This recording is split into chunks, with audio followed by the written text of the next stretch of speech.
Every organism has its specific surrounding, उसका मखसूस surrounding होती है, मतलब जहाँ वो रहता है वो ख़ास जगह होती है उसके लिए, उसको सपोर्ट कर रही होती है।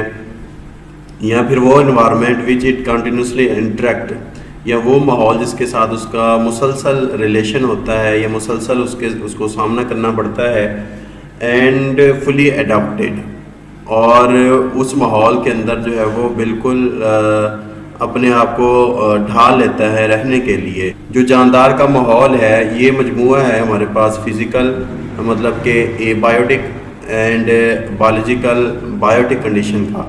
तो वो माहौल जो उसकी सराउंडिंग होती है वो मखसूस होती है। वो कैसे होती है? क्योंकि उसके अंदर एबायोटिक और बायोटिक कंडीशन जो है वो मौजूद होती हैं, जो जानदार को इन्फ्लुएंस करती हैं, मतलब कि उसके ऊपर असरअंदाज हो रही होती हैं।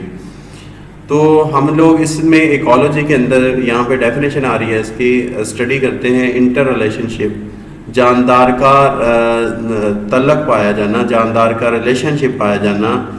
तो इसमें हम लोग स्टडी करते हैं inter relationship between organism and their environment, जानदार का उसका माहौल के साथ क्या रिलेशन है, इसको हम इकोलॉजी के अंदर स्टडी करते हैं। हमारे पास लेवल ऑफ बायोलॉजिकल सिलेक्शन यहाँ पर हमारा टॉपिक है। इकोलॉजी में level of organisation, level of organisation हम लोगों ने 9th क्लास के अंदर पढ़े थे। वो कहाँ से स्टार्ट हो रहे थे? सब एटॉमिक और एटॉमिक लेवल से लेकर बायोस्फीयर तक जो है वो जा रहे थे। इकोलॉजी के अंदर एन ऑर्गेनिज्म में बी यूनिसेलुलर, जो जानदार जो होता है वो एक सेल वाला भी होता है या फिर मल्टी सेलुलर भी होता है। तो जो ग्रुप ऑफ ऑर्गेनिज्म है, जो जानदारों के ग्रुप्स हैं एक ही स्पीशीज़ के, जो इनहिबिट करते हैं, ये रह रहे होते हैं मखसूस जियोग्राफिकल एरिया में, ज़मीन के किसी ख़ास हिस्से के अंदर रह रहे होते हैं एट अ पार्टिकुलर टाइम, मखसूस वक्त के अंदर, तो उसको हम पॉपुलेशन कहते हैं। अगर हम 9th क्लास की डेफिनेशन को देखें तो हमने देखा था कि एक ही तरह के जानदारों का ग्रुप्स जो एक ही वक्त में एक मखसूस जगह पर पाया जाता हो, उसे हम क्या कहते हैं? पॉपुलेशन कहते हैं। जैसे हम एग्जांपल ले लेते हैं कि ह्यूमंस की पॉपुलेशन या पाकिस्तान की पॉपुलेशन 2010 के अंदर, तो वो हमारे पास पॉपुलेशन की डेफिनेशन और एग्जांपल इसमें कवर हो जाएगी। कम्युनिटी क्या है? ऑल द पॉपुलेशन, तमाम वो population that live in a habitat.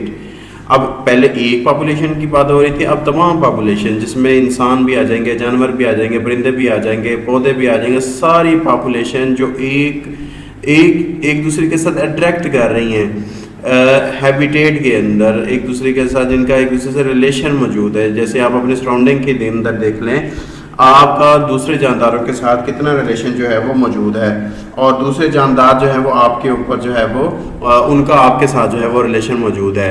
तो इसको हम लोग कलेक्टिवली जो है वो कम्युनिटी कह देते हैं। लेकिन यहाँ पे कम्युनिटी की एग्जांपल नहीं दी गई। 9th के अंदर कम्युनिटी की एग्जांपल मौजूद थी, जैसे कि हमारे पास फॉरेस्ट कम्युनिटी। हमारे पास स्पीशीज़ की डेफिनेशन क्या है? तो स्पीशीज़ हमारे पास जानदारों का वो ग्रुप्स हैं, ग्रुप है जो क्या कर सकता है? इंटरब्रीड करता है, आपस में मिलाप करता है, और क्या पैदा करता है? ऐसे जानदार पैदा करता है जो अपने से आगे वाले जानदार भी पैदा कर सकें। तो जो जानदार होते हैं कैन नॉट लिव आइसोलेटेड, वो अलहदा नहीं रह सकते from non living part of the environment. जो एबायोटिक कंपोनेंट होते हैं माहौल के, एबायोटिक कंपोनेंट जैसे कि वाटर है, एयर है, लाइट है, इनके बगैर जो है वो जानदार जो है वो नहीं रह सकते। तो biotic and abiotic component environment, तो बायोटिक कंपोनेंट का और एबायोटिक कंपोनेंट जो माहौल के होते हैं उनका आपस में रिलेशन होता है, इंटरेक्ट करते हैं आपस में, और इंटरेक्ट करके क्या बनाते हैं? एक सिस्टम बनाते हैं। तो अगर हम देखें तो self sufficient unit of environment, तो वो माहौल का वो यूनिट, सेल्फ सफिशिएंट यूनिट माहौल का, दैट इज़ फॉर्म, जो बनता है एज अ रिज़ल्ट, किस नतीजे के तौर पर? इंट्रैक्शन बिटवीन बायोटिक कम्युनिटी के दरमियान और एबायोटिक कंपोनेंट के दरमियान से की वजह से जो बनता है, इसको हम लोग क्या कहते हैं? इकोसिस्टम कहते हैं। इसको सादा वे में हम ये कह सकते हैं कि एक माहौल की वो इकाई जो बनती है हमारे पास मुख्तलिफ लिविंग ऑर्गेनिज्म की इंट्रैक्शन से, किससे इंट्रैक्शन होती है?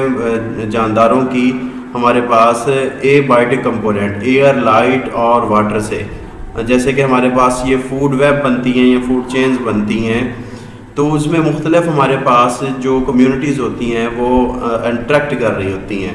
तो यहाँ पर जो मुख्तलिफ कम्युनिटी हैं उनका एबायोटिक कंपोनेंट के साथ जो इंट्रैक्शन है उसको हम इकोसिस्टम के अंदर पढ़ते हैं। जैसे हमारे पास एग्जांपल यहाँ पे दी है आ पॉन्ड। अगर एक तालाब की बात करें या फिर एक नदी की बात करें या एक जंगल की बात करें, तो ये नेचुरल इकोसिस्टम है जिसमें हम देखें कि हमारे पास फॉरेस्ट के अंदर कितनी ज़्यादा बायोटिक कम्युनिटीज़ जो हैं वो मौजूद होती हैं, जिसमें मुख्तलिफ पौधे हैं, परिंदे हैं, बहुत ज़्यादा स्पीशीज़ परिंदों की मौजूद हैं। और ये सब क्या कम्पीट कर रही होती हैं, किसके लिए कम्पीट कर रही होती हैं? फूड के लिए, एयर के लिए, लाइट के लिए और हमारे पास वाटर के लिए जो है वो कम्पीट कर रही होती हैं। तो ये हमारे पास नेचुरल इकोसिस्टम है। हमारे पास जो आर्टिफिशियल इकोसिस्टम की एग्जांपल है, एक्वेरियम जो है वो इसकी एग्जांपल में आता है, जिसको मछली घर कहते हैं, लोगों ने घरों के अंदर बनाए होते हैं। ये आर्टिफिशियल इकोसिस्टम है।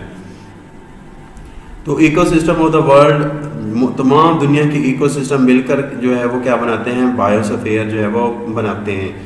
तो it includes all the ecosystem of planet earth. Biosphere के अंदर तमाम इकोसिस्टम ज़मीन के आ जाते हैं, जिसमें बायोटिक कम्युनिटी का इंट्रैक्शन हो रहा होता है एबायोटिक कंपोनेंट के माहौल के साथ। दूसरे लफ्ज़ों में कह सकते हैं कि biosphere consist of all organism. Biosphere के अंदर तमाम वो जानदार आ जाते हैं जो ज़मीन के ऊपर मौजूद हैं। अभी हम बात कर रहे हैं ये बायोटिक कम्युनिटीज़ हैं।